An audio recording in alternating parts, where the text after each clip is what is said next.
Hello guys, સૌને રાધે રાધે। તો આજે અમે જઈએ છીએ દ્વારકાધીશ મંદિરે। તે પછી અમે હોટલમાં આવી ગયા હતા। તે પછી અમે નાસ્તો કર્યો હતો।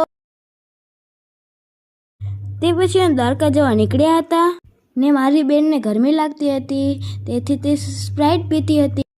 તે પછી અમે હોટલમાં જમવા સારું આવી ગયા હતા। તે પછી અમે ફાઇનલી દ્વારકા જવા નીકળી ગયા હતા। તે પછી અમે રિક્ષામાં બેસીને મહાદેવજીના મંદિરે જઈએ છીએ।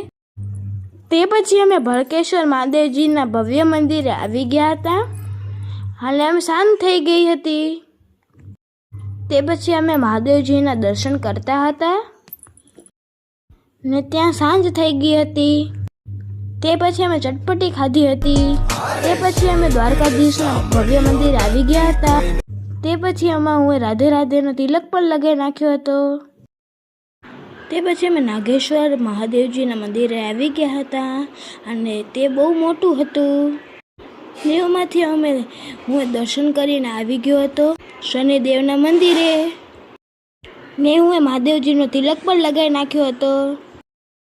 તે પછી અમે ઓમાંથી સુદર્શન સેતુમાં આવી ગયા હતા ને અમે પુલ ઉપર ઓમાની પ્રખ્યાત છાશ પીધી હતી। તે પછી અમે મકરધ્વજ અને હનુમાનજીના મંદિર આવી ગયા હતા। તે પછી અમે દ્વારકામાં આવેલા શિવરાજપુર બીચમાં આવી ગયા હતા અને તેનું વ્યૂ ખૂબ સુંદર હતું। તે પછી હું સ્કૂટરમાં બેઠી હતી। તે પછી હું ઓમાંથી સિદ્ધસર ઉમિયા માતાજીના મંદિરે આવી ગયો હતો। તે પછી અમે ઉમિયા માતાજીના દર્શન કર્યા ને ત્યાં મહાદેવજીના પણ અમે દર્શન કર્યા ને અમે ગાર્ડનમાં આવી ગયા હતા। તે પછી બહુ બધા બતકો હતા। તે પછી અમે જુનાગઢ જવા નીકળી ગયા હતા। તે પછી અમે ભવનાથ મહાદેવજીના મંદિરે આવી ગયા હતા। તે પછી અમે મહાદેવજીના દર્શન કર્યા હતા।